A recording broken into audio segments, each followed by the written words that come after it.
जय हिंद दोस्तों। इस वीडियो में आप घात के बारे में जानेंगे। आपने इस तरह से लिखा हुआ देखा होगा, इसी को घात कहते हैं। ये पूरा क्या है? घात है। इसको क्या पढ़ेंगे? ए की घाते 5, ए की घात 5, ए की घात 5। ये पूरा क्या है? घात है। इसमें जो है ए को आधार कहते हैं और 5 क्या है? घातांक है। ए क्या है? आधार है, आधार, और 5 क्या है? घातांक है। इसका मतलब क्या होता है? ए घाते 5 का मतलब ए 5 बार लिखा हुआ है। ए घाते 5 का मतलब लिखा हुआ है ए गुणे ए गुणे ए गुणे ए गुणे ए। ए लिखा है 5 बार। अब आइए और उदाहरण देखते हैं, जैसे डी घाते 2 और यम घाते 3।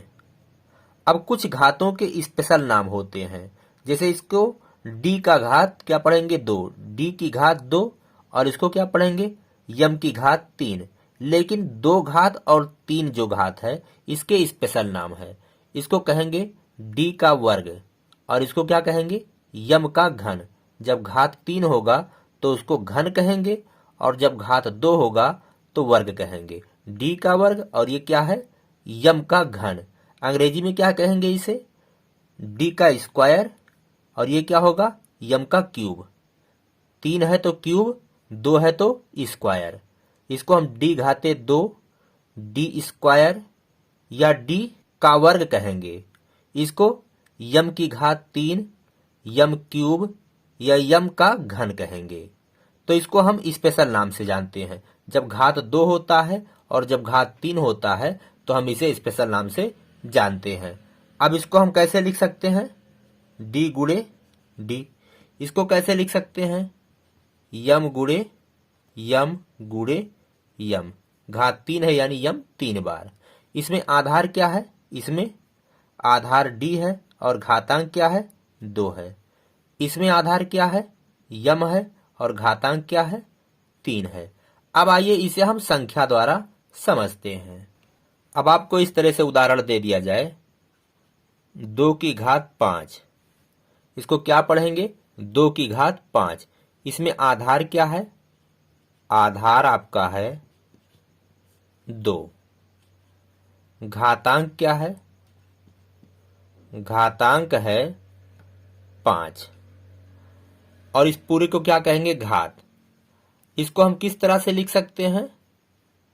2 घाते 5 बराबर 2 लिखा है 5 बार। 2 गुणे 2 गुणे 2 गुणे 2 गुणे 2। 1 2 3 4 5 बार। इसका मान क्या आएगा? 2 दूना 4, 4 का दूना 8, 8 का दूना करेंगे 16, 16 का दूना करेंगे 32। तो 2 घाते 5 बराबर क्या होगा? 32 होगा। अब इसी तरह से हम दूसरा उदाहरण लेते हैं, 8 की घाते 3। इसको क्या पढ़ेंगे? 8 की घात 3 या 8 क्यूब कहिए या 8 का घन कहिए। इसमें आधार क्या है? 8 है। घातांक क्या है? 3 है। इसको हम गुणा के रूप में जब लिखेंगे, ये कौन सा रूप था? ये गुणा का रूप था। तो इसको जब गुणा रूप में लिखेंगे तो 8 गुणे 8 गुणे 8। 8 अट्ठे 64, 64 अट्ठे 512 होता है। चलिए गुणा कर ले। 8 चौके 32 के 2, हासिल आए 3, 8 छक 48, 48 3 51। तो 8 अट्ठे 64, 64 अट्ठे 512। अब आइए दोस्तों हम नेक्स्ट टॉपिक की तरफ बढ़ते हैं। आपको इस तरह से दे दिया जाएगा, ऐसे कुछ घात दे दिए जाएंगे और कहा जाएगा कि उनको गुणा के रूप में लिखिए। तो 4 घाते 6, इसमें आधार क्या है? 4, घातांक क्या है? 6।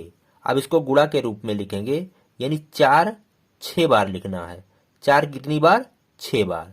तो 4 गुणे 4 गुणे 4 गुणे 4 गुणे 4, कितना हो गया, 1 2 3 4 5 और एक बार और 6 बार। इसमें देखिए आधार क्या है 9, घातांक क्या है 3, तो 9 कितनी बार लिखना है, 3 बार। 9 गुणे 9 गुणे 9, ये क्या लिखा है 12 घाते 4, 12 की घात 4, तो 12 कितनी बार लिखना है, 4 बार। आधार क्या है इसमें 12, घातांक क्या है 4। घातांक क्या बताता है कि ये आधार जो है इतनी बार है, यानी 12 4 बार है।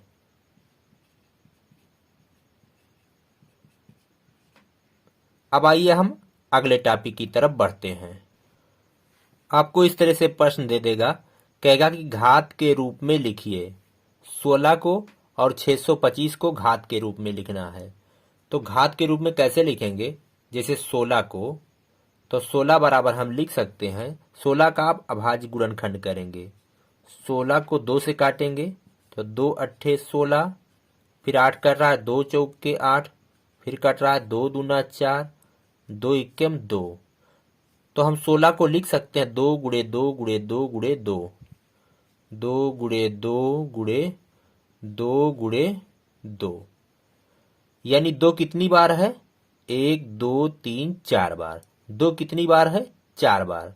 तो आधार क्या होगा 2 और घातांक क्या होगा 4, 2 4 बार है।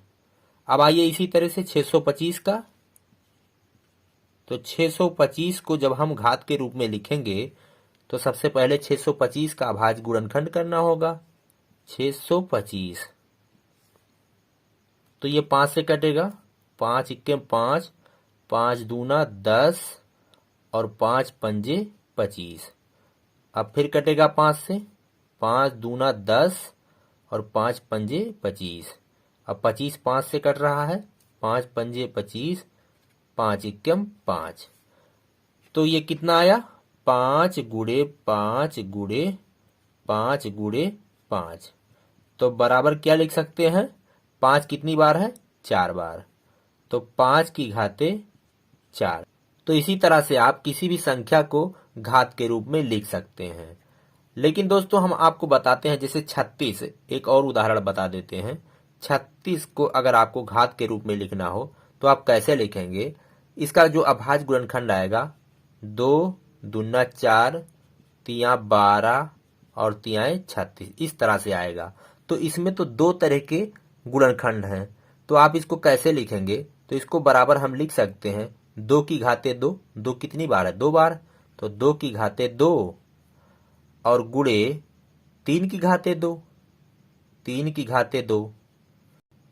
अब यहां देखिए एक नियम है कि घातांक जब बराबर होते हैं तो हम उसको इस तरह लिख सकते हैं, 2 गुणे 3, इन दोनों के घाते 2। तो क्या हो जाएगा, 2 तियाएं 6, 6 घाते 2।